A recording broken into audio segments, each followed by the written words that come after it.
नमस्कार दोस्तों, के कोचिंग सेंटर में आप सभी का स्वागत है। मैं हूं कैलाश कुमार।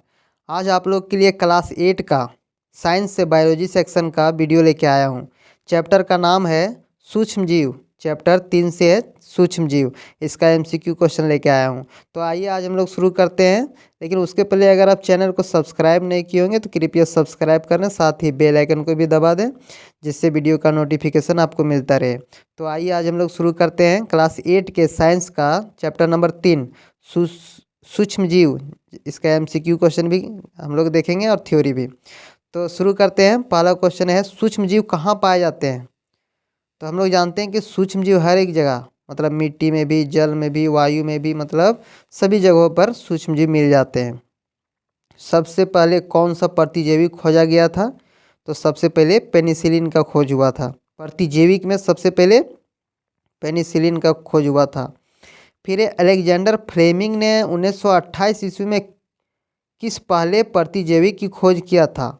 तो अलेक्जेंडर ही ने पेनिसिलिन का खोज किया था सबसे पहले। सबसे पहला प्रतिजैविक था, उन्हें उसको अलेक्जेंडर फ्लेमिंग ने 1928 ईस्वी में खोजा था, जो पहला पेनिसिलिन प्रतिजैविक भी था। फिर चेचक के टीके की खोज किसने किया था? तो एडवर्ड जेनर ने चेचक की टीके की खोज किया था। फिर एक कौन सा प्रतिजैविक है? तो स्ट्रेप्टोमाइसिन, ये प्रतिजैविक है स्ट्रेप्टोमाइसिन। दूध को दही में परिवर्तित करने वाला सूक्ष्मजीव है क्या? लैक्टोबैसिलस। यही सूक्ष्मजीव की सहायता से दूध से दही बन पाता है, लैक्टोबैसिलस। ईस्ट का उपयोग किसके उत्पादन में किया जाता है?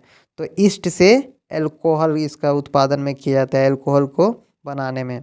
ब्रेड या इडली किस कारण से फूल जाती है? तो इसका सही जवाब है ईस्ट कोशिकाओं की वृद्धि के कारण। उस पर, ब्रेड या इडली पर ईस्ट कोशिका की वृद्धि हो जाती है। और अल्कोहल बनाने में भी यही ईस्ट कोशिका की वृद्धि होती है, जिसको फिर चीनी को अल्कोहल में बदलने की प्रक्रिया को क्या कहते हैं? चीनी को अल्कोहल में बदलने की प्रक्रिया को किण्वन कहा जाता है, किण्वन। किण्वन की खोज किसने और कब की थी? तो किण्वन की खोज लुई पोस्चर ने 1857 ईस्वी में की थी। इसमें नाम भी और डेट भी इम्पोर्टेंट है इसका, लुई पोस्चर 1857 ईस्वी में। सूक्ष्मजीवों द्वारा होने वाले ऐसे रोग जो एक संक्रमित व्यक्ति से स्वस्थ व्यक्ति में वायु, जल, भोजन या फिर शारीरिक संपर्क से फैलता है, क्या कहलाता है? कहने का मतलब है, जो रोग छुआछूत से फैलता है वो क्या होता है? संचरणीय रोग होता है। मतलब एक व्यक्ति से दूसरे व्यक्ति में ये जा सकता है, उसको संचरणीय रोग कहते हैं। संचरणीय रोगों का सबसे मुख्य कारक क्या है? तो घरेलू मक्खी है। घरेलू मक्खी संचरणीय रोगों को फैलाने में बहुत बड़ा योगदान उसका है। हैजा किसके द्वारा फैलता है? तो जीवाणु के द्वारा।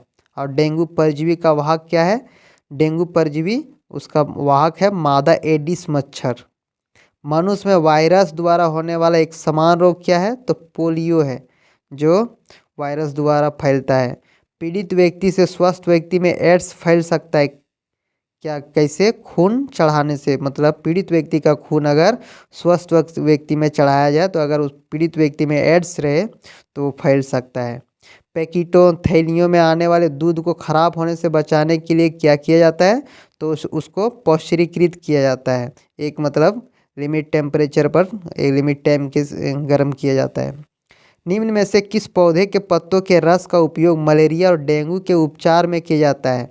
तो ये पत्ता का नाम क्या है? सिनकोना है।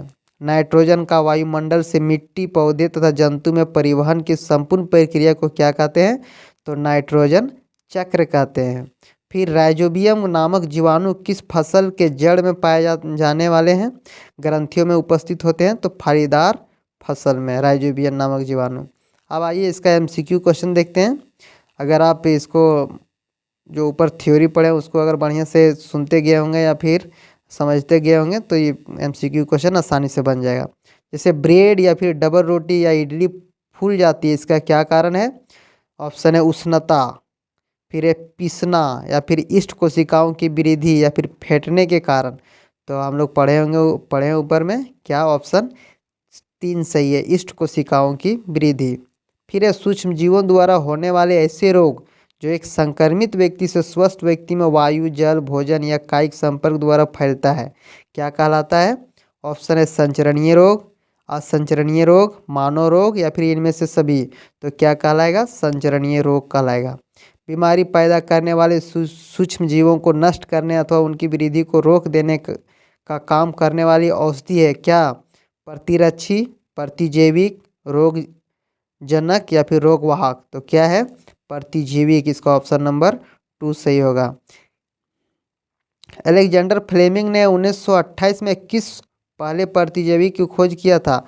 तो टेट्रासाइक्लिन, स्ट्रेप्टोमाइसिन, एरिथ्रोमाइसिन या फिर पेनिसिलिन। तो कौन खोज किया था? कौन सा प्रतिजैविक का? तो प्रतिजैविक का नाम है पेनिसिलिन। ऑप्शन नंबर 4 सही है। पोलियो के कारक हैं कौन? वायरस, जीवाणु, प्रोटोजोआ या फिर कवक। तो पोलियो फैलता है वायरस के माध्यम से, मतलब इसका ऑप्शन नंबर ए सही हो जाएगा। फिर है निम्न में से कौन सा प्रतिजैविक है? सोडियम बाइकार्बोनेट, स्ट्रेप्टोमाइसिन, एल्कोहल या फिर ईस्ट। तो यहाँ प्रतिजैविक कौन है? स्ट्रेप्टोमाइसिन। सर्वप्रथम चेचे के टीके की खोज किसने की थी? लुई पास्चर ने, एडवर्ड जेनर ने, अलेक्जेंडर फ्लेमिंग ने या फिर रॉबर्ट हुक ने। तो किसने किया था?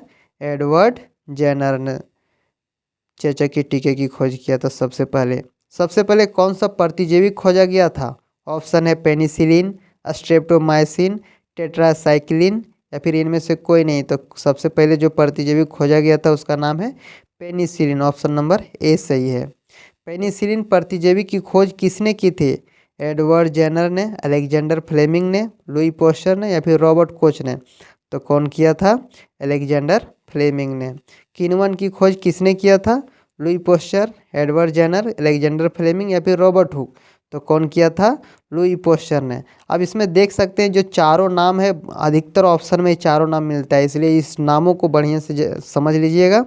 और ये 4 नाम है, 4 नाम क्या क्या चीज़ को खोज किया है ताकि आपको तुलना करने में आसानी हो, क्या कि यही सब नाम रिपीट हो रहा है। चीनी को अल्कोहल में बदलने की प्रक्रिया को क्या कहते हैं? ऑप्शन है मोल्डिंग, दूसरा है किण्विन, तीसरा है नाइट्रोजन स्थिरीकरण या फिर संक्रमण। तो क्या है? किण्विन होता है जो चीनी को अल्कोहल में बदला जाता है। पीड़ित व्यक्ति से स्वस्थ व्यक्ति में एड्स फैल सकता है भोजन साझा करने से, कंघी साझा करने से, एक मच्छर के काटने से या फिर खून चढ़ाने से। तो कैसे फैल सकता है एड्स? खून चढ़ाने से। असंचरणीय रोगों का सबसे मुख्य कारक क्या है? संचरणीय रोगों का सबसे मुख्य कारण क्या है? मतलब संक्रमण रोग का मुख्य कारण क्या है? चींटी, ड्रैगन मक्खी, मकड़ी या फिर घरेलू मक्खी। तो इसका सही ऑप्शन हो जाएगा घरेलू मक्खी। फिर हैजा किसके द्वारा होता है? जीवाणु, विषाणु, कवक या फिर प्रोटोजोआ। तो इसका सही ऑप्शन हो जाएगा जीवाणु। Option number 1। फिर है मनुष्य में वायरस द्वारा होने वाले एक समान रोग है। ऑप्शन है टाइफाइड, पोलियो, मलेरिया या फिर क्षय रोग। तो वायरस द्वारा फैलने वाला जो रोग है वो है पोलियो। ऑप्शन नंबर 2 सही होगा। मनुष्य में जीवाणु द्वारा होने वाले एक समान रोग है टाइफाइड, खसरा, चिकन पॉक्स या फिर पोलियो। तो इसका सही ऑप्शन है टाइफाइड है जो जीवाणु द्वारा फैलता है। मलेरिया रोग किस जीव के काटने से होता है? मकड़ी, मच्छर, मधुमक्खी या फिर घरेलू मक्खी। तो सही ऑप्शन है मच्छर काटने से मलेरिया फैलता है। दूध को दही में परिवर्तित करने वाला सूक्ष्म जीव है बेसिलस एंथ्रेसिस, राइजोबियम, लैक्टोबैसिलस या फिर माइकोबैक्टीरियम ट्यूबरक्यूलोसिस। तो क्या है इसका? लैक्टोबैसिलस सही ऑप्शन 3 नंबर का होगा।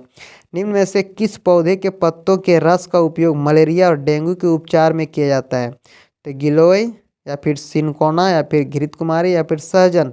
तो कौन है? गिलोय है।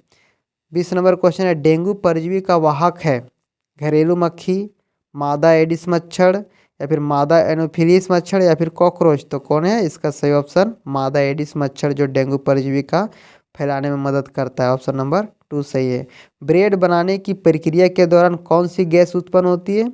ऑप्शन है ऑक्सीजन, नाइट्रोजन, कार्बन डाइऑक्साइड या फिर सल्फर डाइऑक्साइड। तो इसका सही ऑप्शन है कार्बन डाइऑक्साइड। पैकेटों थैलियों में आने वाले दूध को खराब होने से बचाने के लिए किया जाता है क्या? ऑप्शन है किण्विन, पौष्टिकरण, भंडारण या फिर नाइट्रोजन स्थिरीकरण। तो क्या किया जाता है? उसको दूध को पौष्टिकीकृत किया जाता है ताकि खराब ना हो। नाइट्रोजन का वायुमंडल से मिट्टी, पौधे तथा जंतु में परिवहन की संपूर्ण प्रक्रिया को कहते हैं क्या? नाइट्रोजन स्थिरीकरण, नाइट्रोजन चक्र, नाइट्रीकरण या फिर अमोनीकरण। तो क्या कहते हैं उसको? नाइट्रोजन चक्र।